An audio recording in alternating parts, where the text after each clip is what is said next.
बात करते हैं एक ऐसी बॉलीवुड एक्ट्रेस की जो आज की तारीख में सोशल मीडिया पर सबसे ज्यादा चर्चित है। नाम है तमन्ना भाटिया।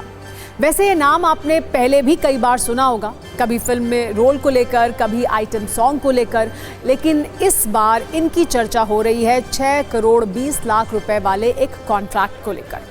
मामला कर्नाटक से जुड़ा है, इसलिए इस चर्चा में सवाल भी है, राज्य सरकार का जवाब भी है और क्षेत्रवाद वाले एंगल से बहस भी है। पहले पूरी कहानी आइए आपको बताते हैं, उसके बाद हर पहलू पर चर्चा भी करेंगे। एक्ट्रेस तमन्ना भाटिया को 2 वर्ष के लिए मैसूर सैंडल सोप की ब्रांड एम्बेसडर बनाया गया है। 22 मई को यानी कल कर्नाटक सरकार की तरफ से एक नोटिफिकेशन जारी कर इसकी जानकारी दी गई। नोटिफिकेशन में इसका जिक्र है कि तमन्ना भाटिया 2 वर्ष तक मैसूर सैंडल सोप की ब्रांड एम्बेसडर रहेंगी। ये भी लिखा गया है कि इसके लिए उन्हें 6 करोड़ 20 लाख रुपए की रकम दी जाएगी। कर्नाटक सरकार के इस फैसले के बाद सोशल मीडिया पर सवालों की बौछार है।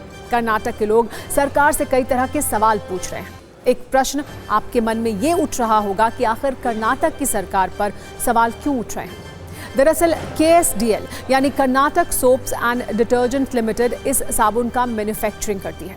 ये साबुन कर्नाटक में सांस्कृतिक महत्व रखता है, इसलिए कन्नड़ वाले सवाल सरकार से पूछे जा रहे हैं। ये सवाल पूछा जा रहा है कि कई कन्नड़ अभिनेत्रियां हैं, फिर किसी बाहरी व्यक्ति को क्यों चुना गया। रश्मिका मंदाना का नाम लेकर ये पूछा गया कि कई कन्नड़ अभिनेत्रियां थीं, फिर भी तमन्ना भाटिया को ये कॉन्ट्रैक्ट क्यों दिया गया। सिर्फ कन्नड़ एक्ट्रेस को इस ब्रांड को प्रेजेंट करने का अवसर दिया जाना चाहिए था। पिछले कई घंटों से सोशल मीडिया पर ऐसे सवाल पूछे जा रहे हैं। इस पर कर्नाटक सरकार ने जवाब भी दिया है। कर्नाटक सरकार में मंत्री MB पाटिल ने सोशल मीडिया पर इसका जवाब दिया और ये भी बताया कि इसके लिए तमन्ना भाटिया को ही क्यों चुना गया है। ये लिखा कि कन्नड़ फिल्म उद्योग के प्रति गहरा सम्मान और आदर है।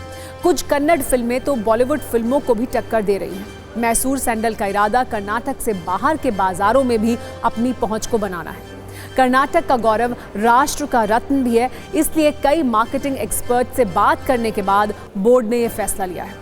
ब्रांड एम्बेसडर चुनने के लिए काफी विचार विमर्श और कई बातों पर ध्यान देना पड़ता है, जैसे किसी भी कैटेगरी के लिए उपलब्धता, सोशल मीडिया प्रेजेंस का खास ध्यान रखना पड़ता है। इंस्टाग्राम पर तमन्ना भाटिया के 2.8 करोड़ फॉलोअर्स हैं और वो इसके लिए बिल्कुल सही हैं।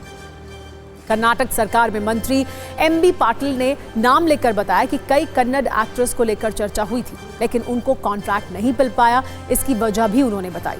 ये बताया कि दीपिका पादुकोण के नाम को लेकर चर्चा हुई थी, लेकिन वो बजट में नहीं थी। रश्मिका मंदाना को भी इस कॉन्ट्रैक्ट को लेकर अप्रोच किया गया था, लेकिन उन्होंने दूसरा प्रोजेक्ट साइन कर लिया था।